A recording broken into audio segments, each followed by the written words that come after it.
স্বামীর পরকীয়া সম্পর্কে বাধা দেওয়ায় স্ত্রীকে দুনিয়া থেকে সরিয়ে দিতে সুপারি কিলার নিয়োগ স্বামীর। পুলিশের তৎপরতায় আগ্নেয়াস্ত্র সহ গ্রেপ্তার সুপারি কিলার এবং অভিযুক্ত স্বামী। ঘটনায় চাঞ্চল্য বারুইপুর থানা এলাকার বেলেগাছিতে। অভিযুক্ত স্বামী নূর হোসেন ফকির, তার বাড়ি জীবনতলা থানা এলাকায়। তার সাথে 2.5 বছর আগে সন্তোষপুর এলাকার বাসিন্দা আসমিন বিবির বিয়ে হয়।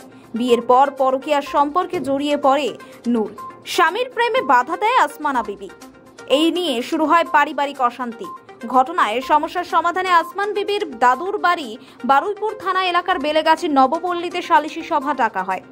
বন্ধু পরিচয় দিয়ে সেই সালিশি সভায় সুপারি কিলার নিয়ে যায় স্বামী।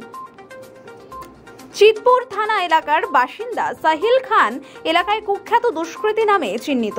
তাকে ভাড়া করে নিয়ে যায় নূর। গোপন সূত্রের খবরের ভিত্তিতে সাহিল খানকে আগ্নেয়াস্ত্র সহ গ্রেপ্তার করে বারুইপুর থানার পুলিশ। গ্রেপ্তার করা হয় নূরকেও। তল্লাশি অভিযান চালিয়ে আসমিন বিবির দাদুর বাড়ির পেছনের পুকুর থেকে গুলি ভর্তি বন্দুক উদ্ধার করে পুলিশ। ঘটনায় মোট 2টি আগ্নেয়াস্ত্র উদ্ধার করা হয়েছে। অভিযুক্ত স্বামী নূর ও সাহিল খানকে জিজ্ঞাসাবাদ করছে বারুইপুর থানার পুলিশ। তো ওর মা বাবা স্বাভাবিক মানবে কি মেয়ে শ্বশুর বাড়ি চলে যাক, যতই যাও মেয়ে শান্তিভাবে থাক, কিন্তু জামাই চাইতো না মেয়েকে। মেয়ে অনেকবার বলেছিল, তাও মেয়ে স্বামী পিয়াসা বলে যতই যা হোক আমার কাছে একদিন ফিরবে। ওর স্বামী একটু বদমাশ ছিল, মানে বারে ফারে যাওয়া, মেয়েদেরকে নিয়ে ঘোরা, এইসব ছিল ওর ছেলেটা। আমাদের যখন জানা হয়েছে, যখন মেয়ে দেখাশোনা হচ্ছে, বিয়ে হচ্ছে, আমরা প্রথমেই বারণ করেছিলাম বাড়ির লোককে, ওর বাবাকে। ছেলে বিয়ে 2.5 বছর হয়ে গেছে পুরো। আর কতদিন সংসার করেছিল?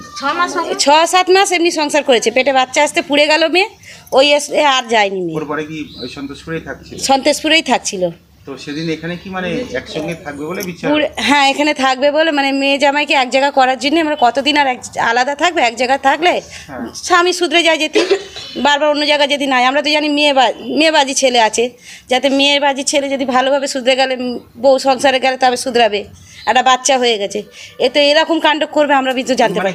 এখানে তো সেদিন বিচার হওয়ার কথা ছিল। হ্যাঁ, এখানে আনা হয়েছে। বন্ধু বান্ধব আগ্নেয়াস্ত্র কি মনে হয়? না, প্রথম থেকে বন্ধু বান্ধব 2বার আগে এসেছিল। বন্ধু বান্ধব তখন আনিনি, ও একাই এসছে। একা এসছে, ঘুরে গেছে ছেলে। মেয়ে বিয়ে এসছে, ঘুরে গেছে।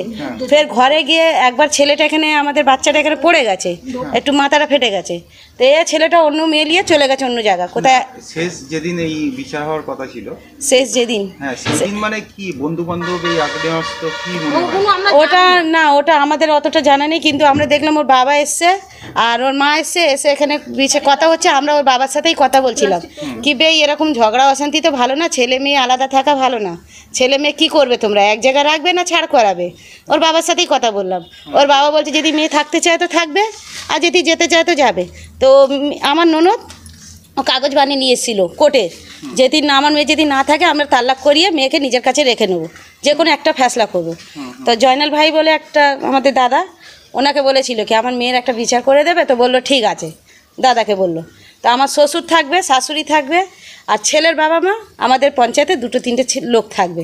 তা আমাদের এতে থাকা কোনো প্রয়োজন পড়ে, যখন গ্রুপবিরা আছে আমাদের এতে থাকা প্রয়োজন নেই। তারপরে দেখুন ছেলে যখন ঢুকছে, ধারাধার কতগুলো ছেলে নিয়ে আসলো। ওর বাবাকে বললাম এতগুলো ছেলে কি করতে আসছে, তোমরা বিচার করতে এসছো, ছেলেগুলো কি করতে আসছে? ওর বাবাকে প্রশ্ন করলাম, বলছে না আমরা তো জানি না কি করতে এসছে।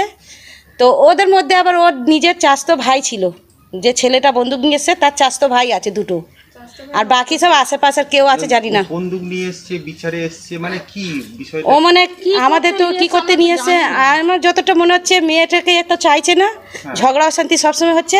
আমার শ্বশুর আর আমাদের বররা এরা একটু মেয়ে ভাগ্নি সাপোর্টার করবে, যে কোনো মামা করবে, নানা নানি করবেই, একটা যাতে সংসারটা বেঁচে যায়। ওই জন্য মানে মেয়েকে মারতে এসছে কি না নিজের ছেলেকে মারতে এসছে কি আমাদের ঘরের লোককে ক্ষতি করতে জানতে পারছি না, আমরা নিজেই বুঝতে পারছি না।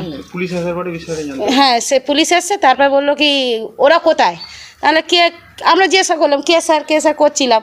তো তার মধ্যে একটা স্যার ছুটে গেল, 2জনকে ধরে নিয়ে আসলো, বলে এরা আসামি, এরকম মানে বড় ক্রিমিনাল।